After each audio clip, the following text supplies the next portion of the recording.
नमस्कार दोस्तों, स्वागत है आप लोगों का मेरे चैनल के ऊपर। और आज हम लोग बात करने वाले हैं निफ्टी के बारे में। आज मार्केट के अंदर हमें एक ज़बरदस्त तेज़ी देखने को मिली और निफ्टी 418 पॉइंट की बढ़त के साथ 20,686 के ऊपर क्लोज होता है। तो एक बहुत ज़बरदस्त तेज़ी जो है वो हमें आज मार्केट के अंदर देखने को मिली है।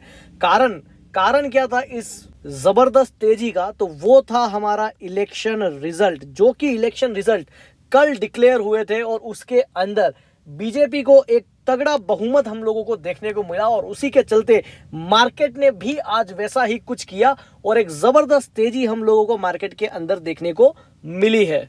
इलेक्शन रिजल्ट की बात करूं तो मध्य प्रदेश के अंदर भारतीय जनता पार्टी को 163 सीटों का बहुमत मिला है। वहीं पर कांग्रेस सिर्फ 66 सीटों पर ही जीत पाई है और बहुजन समाज पार्टी 0 सीट लेकर के। तो आप कह सकते हो एक तगड़ा मैंडेट जो है वो पब्लिक ने भारतीय जनता पार्टी को दिया है। वहीं राजस्थान के अंदर भी हम लोगों को वैसा ही कुछ देखने को मिला जैसा हम लोगों को एमपी में देखने को मिला।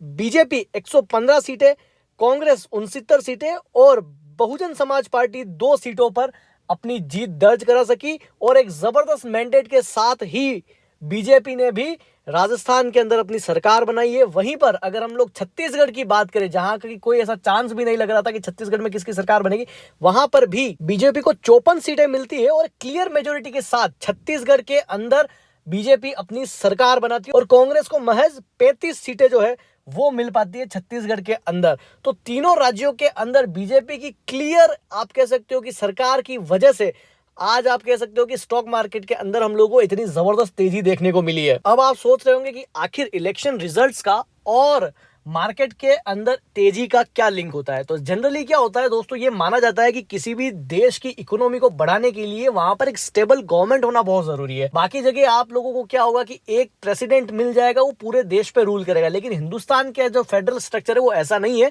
हिंदुस्तान के अंदर केंद्र सरकार है वो अपना काम करती है और राज्य जो है, राज्यों की सरकारों के पास भी अपने अपने दायित्व है और वो करती है।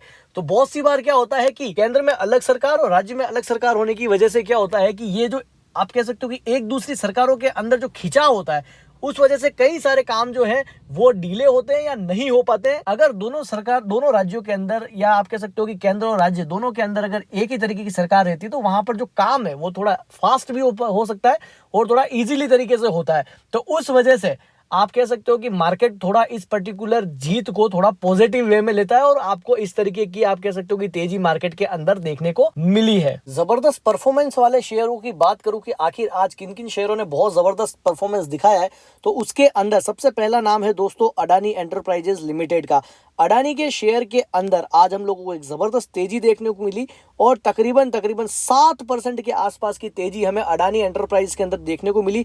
शेयर 160 रुपए ऊपर 2523 के लेवल पर ये जो है वो आज अपनी क्लोजिंग करता है। तो एक जबरदस्त तेजी हमें अडानी एंटरप्राइज के अंदर भी देखने को मिली है। वहीं जो दूसरा शेयर है वो भी अडानी ग्रुप से है, जिसका नाम है Adani total gas. Adani total के अंदर भी हम लोगों को बहुत जबरदस्त तेजी देखने को मिली और लगभग स्टॉक जो है वो 4.5% की बढ़त लेता है और 31 रुपए की बढ़त के साथ में 732 रुपए पर क्लोजिंग करता है।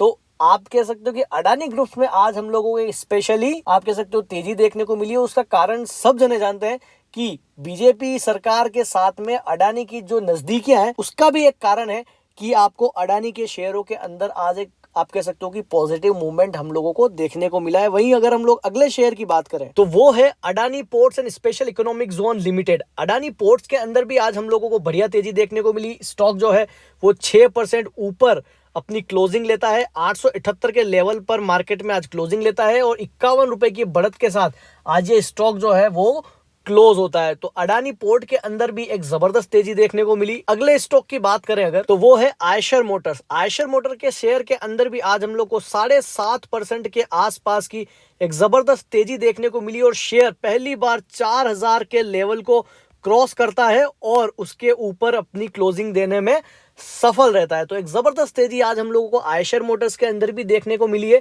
खरीदना है या नहीं खरीदना है वो आप लोगों को डिसाइड करना है। अगला शेयर दोस्तों, बम्पर लिस्टिंग के बाद 2 दिन से लगातार टाटा टेक्नोलॉजीज के अंदर हम लोगों को गिरावट देखने को मिल रही है और आज भी मार्केट के ओपन होने के बाद शेयर के अंदर एक शार्प आप कह सकते हो कि गिरावट हम लोगों को देखने को मिली और उसके बाद कुछ रिकवरी जो है वो इस स्टॉक के अंदर देखने को मिली और स्टॉक जो है वो लगभग 2.5% की गिरावट के साथ 1189 मतलब सॉरी 1189 के लेवल के ऊपर जो है वो मार्केट अपनी क्लोजिंग देता है। तो ओवरऑल आप कह सकते हो कि आज टाटा टेक्नोलॉजीज के अंदर भी हम लोगों को सुस्ती देखने को मिली है, लेकिन उतनी शार्प गिरावट जो है वो आज नहीं देखने को मिली है। ज़्यादा कोई गिरावट हम लोगों को देखने को नहीं मिली। अगर वो 2.5% की क्लोजिंग भी लेता है तो भी ज़्यादा गिरावट आज हम लोग इसको नहीं कह सकते हैं, क्योंकि 150, 140, 150% की चलने के बाद अगर सिर्फ स्टॉक 2%, 3% करेक्ट होता है तो वो भारी ज़्यादा गिरावट हम लोग नहीं मान सकते हैं।